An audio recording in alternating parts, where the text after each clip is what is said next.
Hi everybody, Matt here from Matt Likes Comics. And this video is going to be a little different than some of my other ones. Because what I want to talk about today is something that was inspired by the fact that this has happened. Yes, Comics the Magazine is the inspiration for today's video.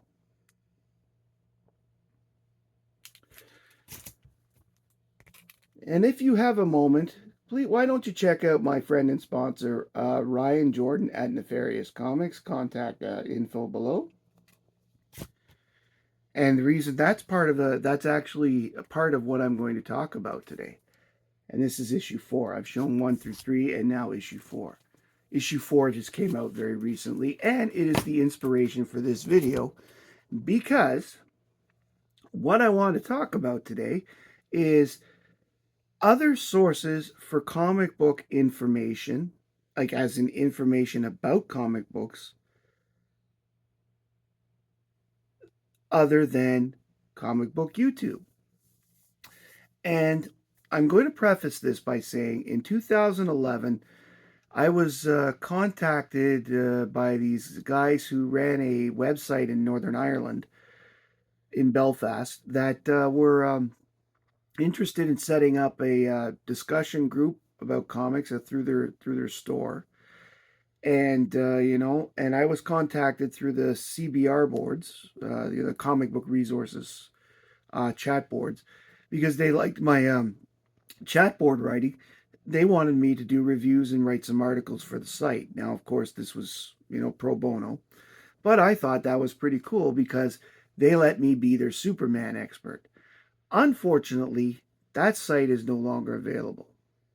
But I got the itch about comic book writing. So about 2018, I started a blog on Blogspot where I talked about comic books, similar to what I do here on YouTube, only that was in writing, where I did comic book reviews. That's actually the origin of the random books my daughter picked, because what I used to do on the blog every so often was I had my son, who at the time was 5 or 6, come down and just pick a book out of my like pick a box, then pick a book, and I did a review of that book. And there were some snoozers, let me tell you. There were some books that he picked that I found a hard time writing about, but in order for it to work, I did that. I'm not sure if the blog spot is still available or not. I tried to find it a couple times. Once I was able to find it, but then I couldn't find it again. I got the 404 the next time I went there. So I don't know if it's still available or not. So I'm not going to put the link in the description of this video to it because, I'd hate to put a dead link in. But, you could look it up under my name and Blogspot. Like Matt Atkinson, not Matt Likes Comics. I wasn't Matt Likes Comics then. But again, this is again just the builder. This is the intro still, briefly. And so I did that for about a year, and then I had to stop because with 2 very young kids at the time, I just didn't have the time to write anymore. I barely had time to read comics at that point because my daughter was tiny. Actually, my son would have been about 10 then. So yeah, I was getting my daughter's age confused with my son at the time. So anyway, the fact is, I had 2 young kids. I had a full-time job, and as I do now, and there wasn't a lot of extra time at that time. They needed a lot of attention back then.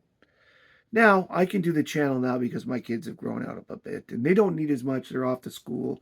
They're off doing their own things a lot. So anyway, what I did was I took some time to think, and I wrote down a list of some of the more interesting stuff that I used over the years.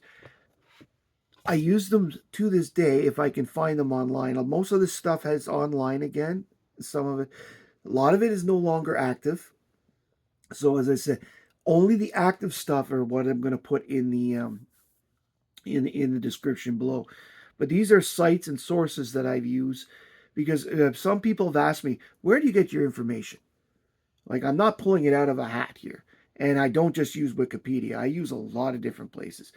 I always try to use at least two sources when I do my research, just to make sure that the information I'm doing is consistent. And I try to make it so that the second source isn't drawn from the first, you know, so that I'm not just repeating Pablo. So, in order of what I've thought, I'm going to just quickly talk. The first one I thought of was Comic Buyer's Guide. That was available for like 30 years in magazine format. Then it went online for a little bit, and then unfortunately, the publication in the online format completely ended in 2013, which really sucked because before that, I was using it constantly. And even today, you can still get remnants of parts on the site. For example, Chuck Rosansky has all of his columns from Buyer's Guide on his website at Mile High Comics, etc. So you can still get pieces of it. In fact, that was on Rosansky's website that I read the Tales of the Database that led him his story in the first place. And through that, I got to learn some stuff about behind the scenes Marvel, when Marvel went bankrupt and things like that I wouldn't have known otherwise. That's pretty cool. That was a great and if you have old issues of Comic Buyer's Guide, hold on to them. If you are a researcher, there's some great interviews in there, great historical tidbits, and like on occasion, there was an old Jim Aparo interview from Comic Buyer's Guide I used when I did my Aparo video. I was able to get that off of Jim's site. Jim Aparo's estate, at least as of 2024, has still had a semi-active site to sell his prints and all that other stuff. So, and you could get like a few of his interviews and stuff there. The next one that I don't use it anymore because it's now absolute trash. But I used to use Comic Book Resources a lot. Comic Book Resources, when I got back into comics, was a great way to see what was going on currently. It had a fantastic chat board that I was able to talk to people. And there's one or two people that, on occasion I still get emails from that chat board. I don't know if they're aware of my channel or not, but I hope they are, and it'd be nice to see them. But I had still, and I'm talking about you. I'm talking about you, Dilly Dave 6, if you're still out there, and so on. But the chat boards were a lot of fun. They used to have great articles about historical things. Like they'd make lists like 10 most ridiculous whatever. The top 10 list before we started doing the top 10 cover videos that we do today. They used to have this feature called shelf porn that I used to love like crazy. I look forward to looking at it every week because you got to see other collectors, what they, similar to, comic book YouTube, what they bought, what they thought was cool. Look, and this is how I store it. It was fun. The next one I'm bringing up, of course, is Overstreet. You can't not love Overstreet. You just can't. Well, I mean, you can, but I can't not love Overstreet. There was a monthly comic for a while where they were doing monthly update of Silver Age and up books back in the days of Wizard. But, Overstreet to this day, the prices are out of whack because everything is up to date because of eBay, etc., etc. Go collect and such. But, Overstreet still has a lot of historical stuff in there. I still consult it quite often because it's like this date to this date. There was 121 issues to this volume. Da da da da. That was another one. Another website blog that I really used to like back in the day was iFanboy, which still exists as a podcast. And I will be honest, I've never been a podcast listener, so I haven't listened to a Fanboy podcast in years. But as of the latest date that I saw, the podcast, as far as I know, is still going. But back when I was reading, doing I Fanboy a lot, There's a lot of articles and things like that. Again, just cool stuff to learn about comic books. Which brings me to the next website that is still going, even though its founder died a couple years ago.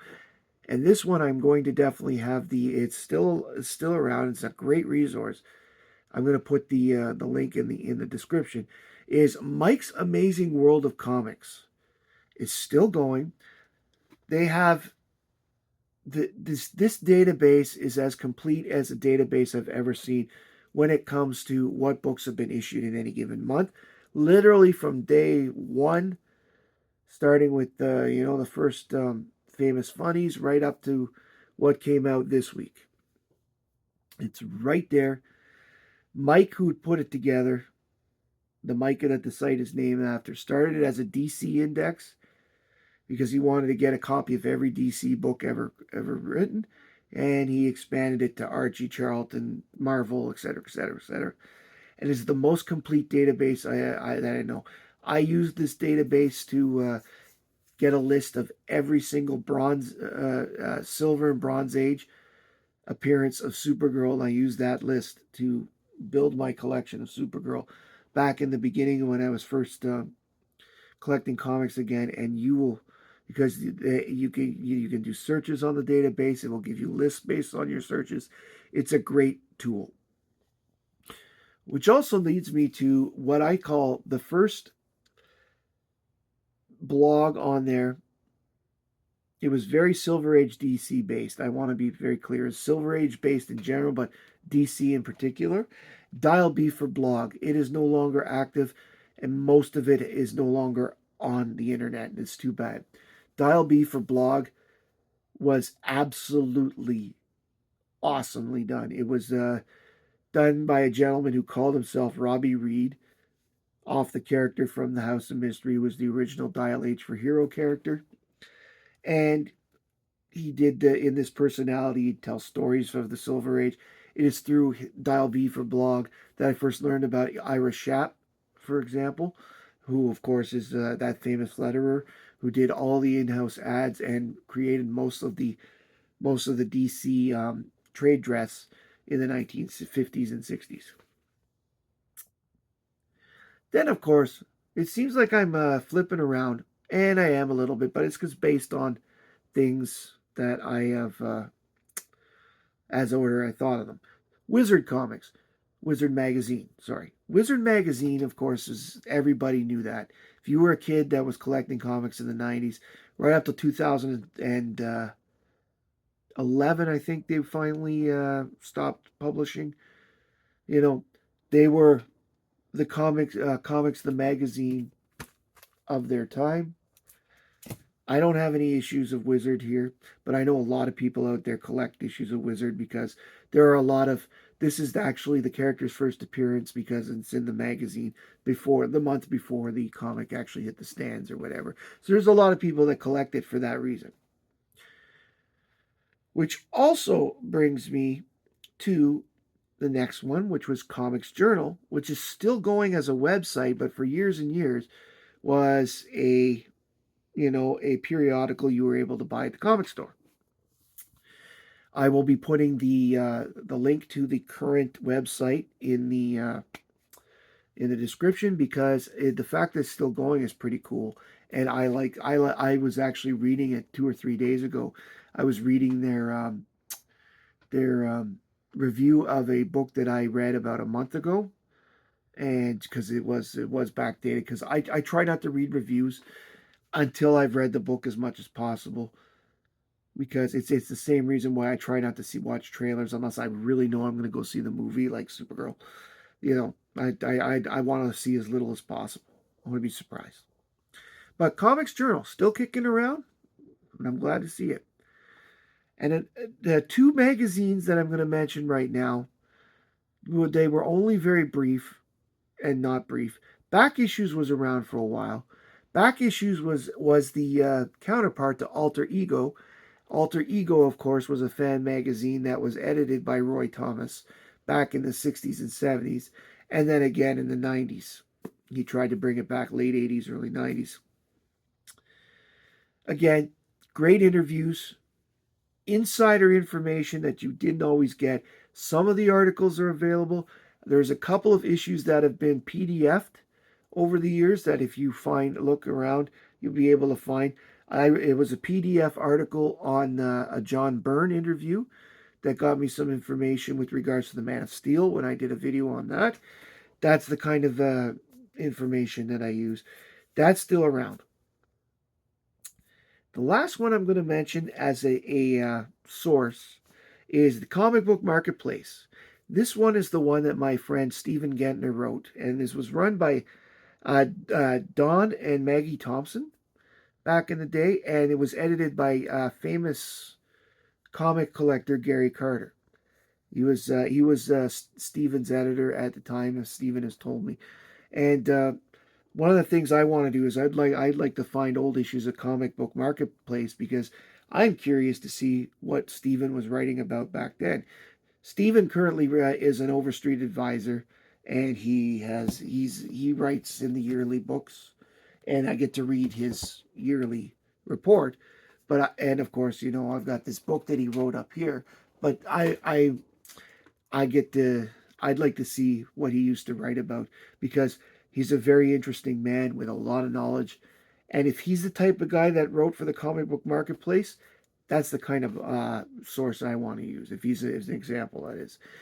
And I mean, I don't think I ever seen the comic book marketplace before.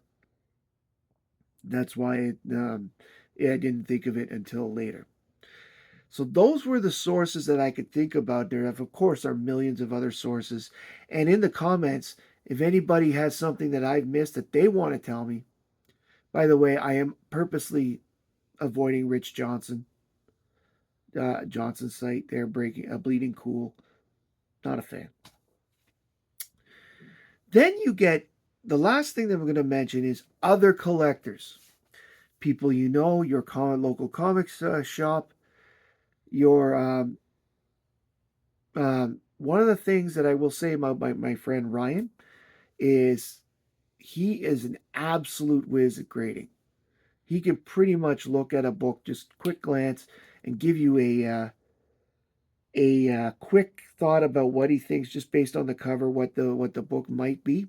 And 9 times out of 10, he's right. Once you flip through it, he's right. I mean, and I'm not just saying this because he's a sponsor. It's one of the reasons I started buying from him in the first place. Was I was really impressed of the quality of the stuff that he was selling, and his grading was bang on. And that was one of the things that I thought. So when I have grading questions, I actually take my books to him in a lot of cases because I'll ask him and say, "What do you think? I think this. Can you sort of verify?" And he'll tell me if I'm right or wrong and why I'm right or wrong. Like he gives me explanations too, and I appreciate that very much. That's an example of a source you can use. Or you can use sources like Ivan Kokmarek. It's Kocmarek. Kokmarek, I think, or Kokmarek. Ivan Kokmarek is considered to be the definite source to talk to with regards to the Canadian Whites. He writes for about them in Overstreet. He has his own website. This is what I'm talking about. Other collectors as a source. For example, if there's something X-Men I want to know, I will talk to an Uncanny Derek or a Johnny or a Lunch Money Mike because they know X-Men. You get to know the people, get to know other collectors. You'd be surprised the information you could pull out. I've had people ask me about Superman. That's not a surprise. It's well known that I'm a big Superman fan. Use those resources. 99% of people don't mind being asked. So, any chance anybody can show off their knowledge or their books, take it. It's awesome. Thank you very much for joining me today. If you like this video, please like, comment, and subscribe below. I'd really appreciate it. Let me know of any sources you like that I missed. Again, this is just a quick list. Links to active stuff in the description. Thank you very much for joining me today. I really appreciate it. My name is Matt. I like comics, and I hope you do too. Bye, everybody.